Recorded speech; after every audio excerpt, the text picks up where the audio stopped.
Hello everyone. Class 6 में chapter 4 statistics आपका start था, जिसमें एक्सरसाइज 4B तक कंप्लीट हो गया। आज हम एक्सरसाइज 4C के बारे में बात करेंगे। 4C में आपको चित्रों के द्वारा बताया गया है ना। तो ये क्या है? पिक्टोग्राफ है। पिक्टोग्राफ या चित्रारेख इसको कहते हैं, यानी चित्रों के द्वारा आंकड़ों को चित्रों के द्वारा प्रदर्शन को चित्रारेख कहते हैं या पिक्टोग्राफ कहते हैं। तो चलिए देखते हैं आंकड़ों को जो हम ये चित्र के द्वारा प्रदर्शित कर रहे हैं तो किस प्रकार इसे किया जाता है। तो देखिए ये इसमें 4C में जो पहला क्वेश्चन है, ठीक है ना, 4C का जो पहला क्वेश्चन है वो क्या है? रमेश की दुकान पर मार्च से अगस्त तक बेचे गए पंखों की संख्या सारणी में दी गई है और इसको पिक्टोग्राफ द्वारा प्रदर्शित कीजिए। एक पंखा बराबर 10 पंखे के। जैसे मैंने यहाँ पे एक घड़ी बराबर एक घड़ी के ये जो एक बना दिया है सर्किल, इसको एक घड़ी के बराबर मान लिया। वैसे वहाँ पे एक पंखा बराबर 10 पंखे को माना गया है ना। एक पंखा यानी एक पंखा बना दिया, एक पिक्चर पंखा का पिक्चर देके बराबर 10 पंखा बना दिया। क्योंकि यहाँ पे हम सारे पंखे को नहीं लिख सकते। अगर ज़्यादा आंकड़े हो जैसे 50-60 हो तो हम 50-60 पंखे कहाँ बना सकते हैं। तो इसीलिए एक पंखे को हमने मान, जैसे एक घड़ी को अगर हम 5 मान लें, एक घड़ी को 10 मान लें, तो यहाँ पे 5 घड़ी तो कितने हो गए? 50 हो गए। तो इसी तरह से हम ये पिक्चर के द्वारा इसको प्रदर्शित कर देते हैं, ठीक है ना। तो पहला क्वेश्चन आपको प्रदर्शित करना था, तो उसके लिए मुझे आपको पंखे बनाने पड़ते इसमें। तो हमने सोचा कुछ ऐसा आपको बताया था जिससे आपके दोनों काम हो जाए। तो दूसरा क्वेश्चन हम आपको बताएंगे। पहला क्वेश्चन में कुछ नहीं करना, सेम टू सेम इसी तरह आपको बनाना है।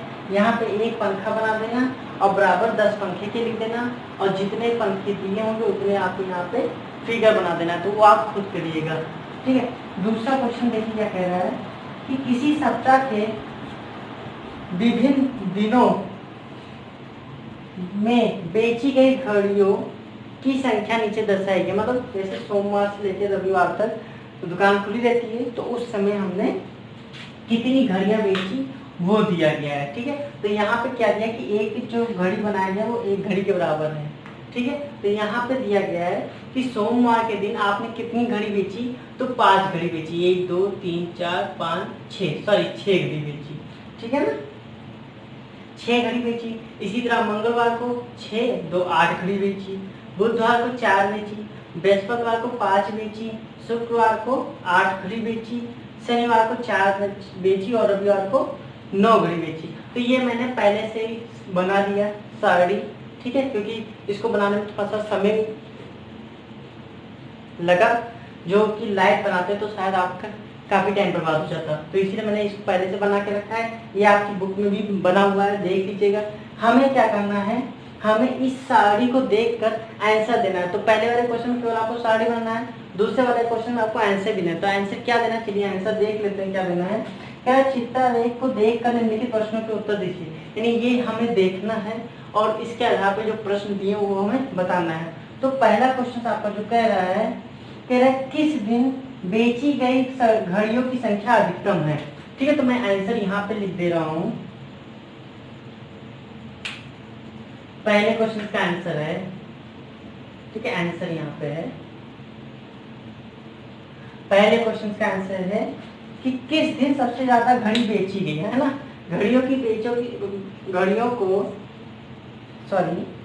किस दिन बेची गई घड़ियों की संख्या अधिकतम है। देखिए इसमें अधिकतम किस में दिख रहा है? सबसे लास्ट में दिख रहा है रविवार। रविवार को कितनी घड़ी बेची गई? 1 2 3 4 5 6 7 8 9। तो कौन सा दिन लिख देंगे? रविवार। या आप ऐसे लिख देना, आप क्वेश्चन जैसा दिया वैसे लिखना कि रविवार के दिन बेची गई घड़ियों की संख्या अधिकतम है ना। ये आप सीधे आंसर है, आपको जैसा लिखना होगा लिखिएगा। मैं सीधे लिख दे रहा हूँ रविवार।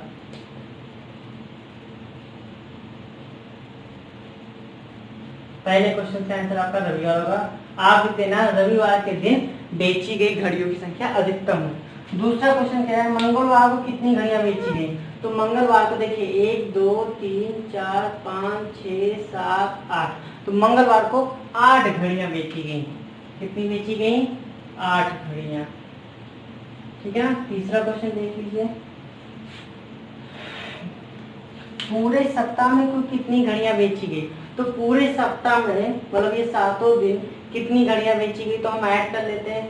ये कितना था, 5 था आपका, 3 3 6 और यहाँ पे कितने 8, यहाँ आप गिन लो 1 2 3 4 5 6 7 8 9 10 11 12 13 14 15 16 17 18 19 20 21 22 23 24 25 26 27 28 29 30 31 32 33 34 35 36 37 38 39 40 41 42 43 44। तो कितनी घड़ियां बेची गई, यानी पूरे सप्ताह में हमने कितनी घड़ियां बेची, 44 44, है ना।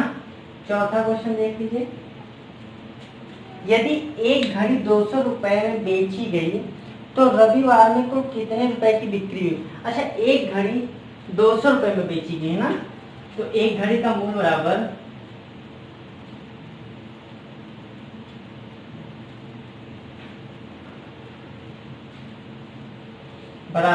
200 रुपए, है ना।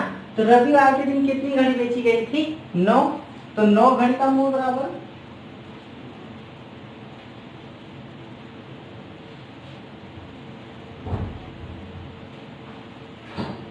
कितना हो जाएगा, 9 गुणे 200, यानी 9 दूनी 1800 रुपए, ठीक है ना। यानी रविवार के दिन आपकी बिक्री 1800 रुपए की हुई। पांचवा क्वेश्चन कह रहा है किस दिन घड़ियों की बिक्री सबसे कम हुई और कितनी हुई। तो देखिए यहाँ पे किस दिन घड़ियों की बिक्री सबसे कम हुई, तो यहाँ पे देखिए बुधवार और शनिवार। तो बुधवार और शनिवार को, तो पांचवे क्वेश्चन का आंसर हो गया बुधवार और शनिवार।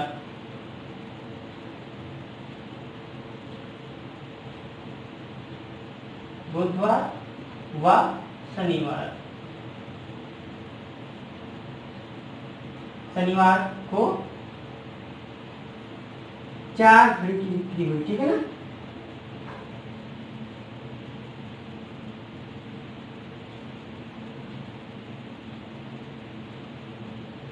बिक्री हुई,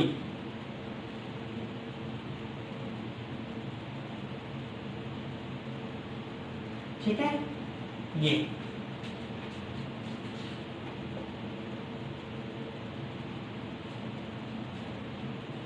तो ये देखिए पांचों क्वेश्चन आपके हो गए, ठीक है ना, 4C में।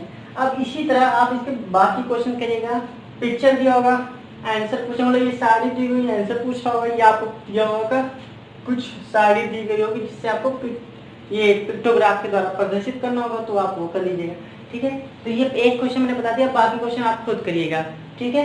नेक्स्ट एक्सरसाइज के लिए नेक्स्ट वीडियो देखते हैं। आज के लिए इतना ही, धन्यवाद।